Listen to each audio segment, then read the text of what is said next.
Hey, it's Lee again. I went to watch Creed 2 the other day, and I liked it. I thought it was a good movie. And I want to talk about two things that happened to me while I was watching the movie. Two things that came to mind. The first one is I couldn't stop crying. And why is that? There are many reasons.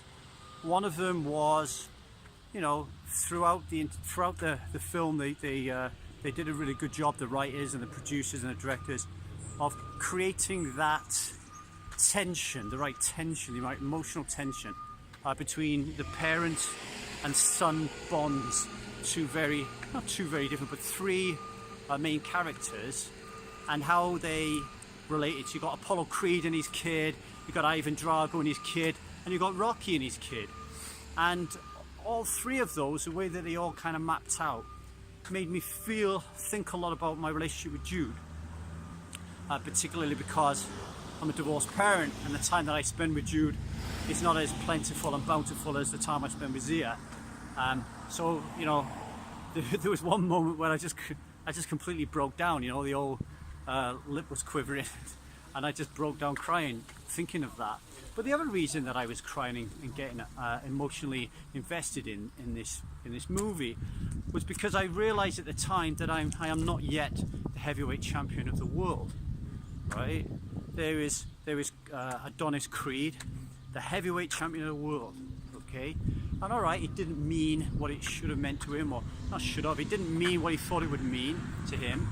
But me watching that, I started to get emotional because I want to achieve those goals. I want to be the heavyweight champion of the world. Like, what do I want to be the heavyweight champion of the world in?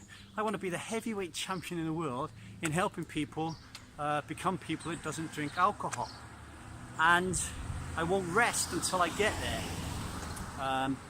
It's my meaning, it's my purpose, it's my vocation, it's what I get up for in the morning, it's what I think about all day, it's what I think about when I go to bed.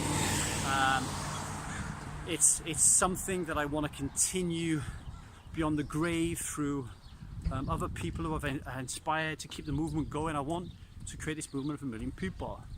So I think that was really important. I think, like, having this mentality of wanting more, not materially, but it could even just be spiritually, but just wanting to get the most out of this life before we leave it, I think is a hugely important part of becoming someone who doesn't drink alcohol. And what the freedom module in the intensive that we take is what it's all about. It's all about looking at that meaning, looking at that purpose, and filling our white space with things that really, really profoundly move us. So that was one thing. The other thing that I noticed with it was the writers did such a fantastic job of getting you to feel like you wanted Adonis Creed to win, right? So you wanted Adonis Creed to win. There's that feeling that you had, because he's the star, he's the main protagonist. But there was also a feeling that you wanted him to lose, because he was going about it the wrong way, because of the way he treated Rocky, because his behavior was going outside of your core values, right? So they had a conflict there. They created tension again, emotional tension in the conflict. But they also created emotional tension in the conflict between Ivan Drago and his kid, Viktor Drago, right? So now you're thinking to yourself, well, the Drago, if anyone saw the original Rocky movie, Rocky 4, with Ivan Drago in it, there's no doubt about it. Ivan Drago is Darth Vader, right? He is the ultimate bad guy. And Rocky is the ultimate good guy. But in Creed 2, it's not like that. Yes, there are times when you want Drago to lose, but the fact that he's coming from nothing, the fact that his mother left him and doesn't think of anything of him, the fact that his dad is like driving him into, you know, really driving him, pushing him, isn't showing him any love. Again, it creates that conflict, because now all of a sudden you want Drago to win and then you want Drago to lose. And suddenly it made me realize that we have this same conflict with alcohol. We really, really love it. You know, we're in its corner, we love it. We can't go to social occasions without it. We can't have sex without it. We're not confident without it. We can't quieten the voices without it. We love the taste of it. You know, everything about it, we love it, right? But at the same time, we despise it. We hate it. We can't stand how it makes us feel. We can't stand the blackouts. We can't stand the loss of inhibitions that lead from a kiss to sleeping with a complete stranger, right? So we have this like continual war, this boxing ring going on in our mind, with the cognitive dissonance between, almost like a rocky Ivan Drago thing going on in our head, right?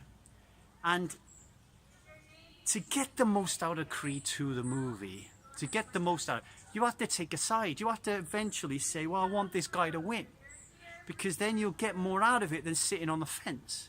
And it's the same with the fight that's going on in your mind with alcohol.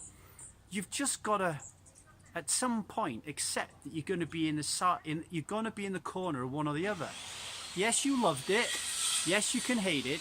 But now moving forward, if you want to be someone that doesn't drink alcohol, what's it going to be? Whose corner are you going to be in? You know?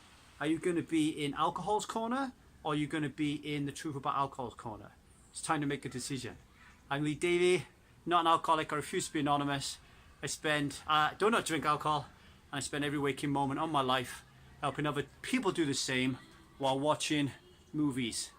A lot of them. Take care.